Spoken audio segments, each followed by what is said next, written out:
Shalom, selamat pagi Bapak Ibu yang dikasihi Tuhan. Selamat bersuka cita dan bersyukur atas perenungan firman Tuhan kita. Ini terambil di dalam 2 Timotius 2, ayat yang pertama hingga ayatnya yang ke-13. Sebab itu, hai anakku, jadilah kuat oleh kasih karunia dalam Kristus. Apa yang telah engkau dengar daripadaku di depan banyak saksi, percayakanlah itu kepada orang-orang yang dipercayai, yang juga cakap mengajar orang lain. Ikutlah menderita sebagai seorang prajurit yang baik dari Kristus Yesus. Seorang prajurit yang sedang berjuang tidak memusingkan dirinya dengan soal-soal penghidupannya, supaya dengan demikian ia berkenan kepada komandannya. Seorang olahragawan hanya dapat memperoleh mahkota sebagai juara apabila ia bertanding menurut peraturan-peraturan olahraga. Seorang petani yang bekerja keras haruslah yang pertama menikmati hasil usahanya. Perhatikanlah apa yang kukatakan, Tuhan akan memberi kepadamu pengertian dalam segala sesuatu. Ingatlah ini, Yesus Kristus yang telah bangkit dari antara orang mati, yang telah dilahirkan sebagai keturunan Daud, itulah yang kuberitakan dalam Injilku.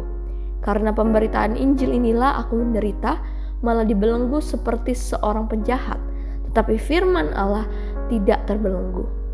Karena itu, aku sabar menanggung semuanya itu bagi orang-orang pilihan Allah, supaya mereka juga mendapat keselamatan dalam Kristus Yesus dengan kemuliaan yang kekal.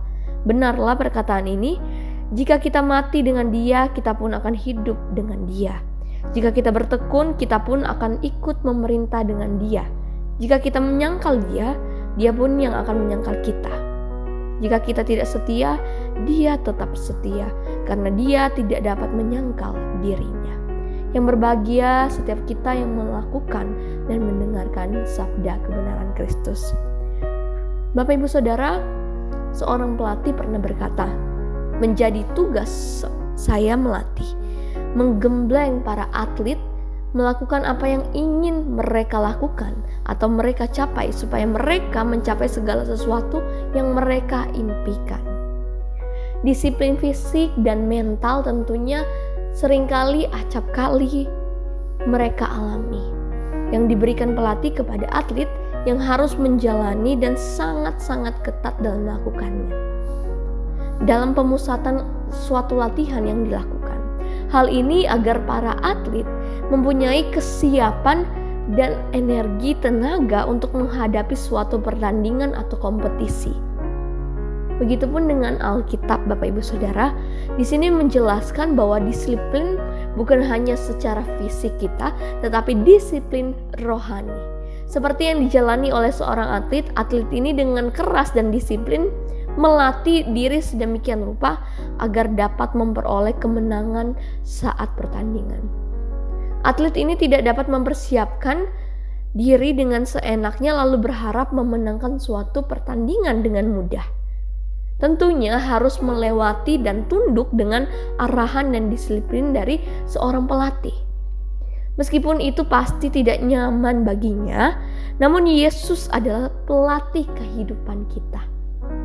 Bapak Ibu Saudara, tahukah kita bahwa Yesus tahu persis disiplin dan latihan yang kita perlukan, yaitu dengan mengejar keserupaan dengannya. Disiplin merenungkan firman Tuhan, berpuasa mencari Tuhan, disiplin bergerak melayani orang lain. Bahkan disiplin mengendalikan perkataan kita, disiplin memberi, disiplin kerendahan hati, dan masih banyak disiplin rohani lainnya. Motif kita melakukan disiplin rohani adalah untuk mengejar keserupaan dengan Kristus, bukan mengejar keinginan kita terhadap orang lain. Seringkali kita lebih menuruti keinginan hawa nafsu kita daripada tunduk kepada disiplin rohani Allah. Disiplin rohani pasti tidak nyaman bagi kita, karena ini membentuk kita melalui proses yang membuat kita tidak nyaman rasanya. Tetapi ketahuilah Bapak Ibu Saudara, disiplin rohani adalah harga yang harus dibayar sebagai seorang murid Yesus Kristus. Maka dari itu, mari kita sama-sama bertumbuh dalam Tuhan yang membawa kita mencapai apa yang kita inginkan. Mari kita berdoa. Bapa dalam surga, kami bersyukur dan berterima kasih untuk hari ini, di mana Tuhan masih memberikan rahmat dan kasih-Mu. Kami belajar Tuhan untuk menjadi disiplin sebagai seorang murid Kristus yang setia, bukan hanya karena kondisi kami, tetapi kami percaya bahwa kami akan mencapai suatu keserupaan dengan-Mu. Dan kami yakin bahwa penyertaan-Mu senantiasa membuat kami bertumbuh melalui proses-proses yang ada. Tuhan, kami rindu berdoa untuk saudara Paulus Wijaya yang berulang tahun pada hari ini.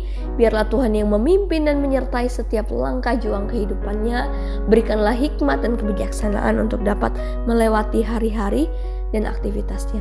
Tuhan, kami menyerahkan semua ini ke dalam tangan-Mu, Tuhan yang memimpin dan menyertai. Di dalam nama Yesus Kristus kami berdoa dan mengucap syukur. Amin. Selamat beraktivitas, Tuhan Yesus memberkati Bapak Ibu Saudara sekalian.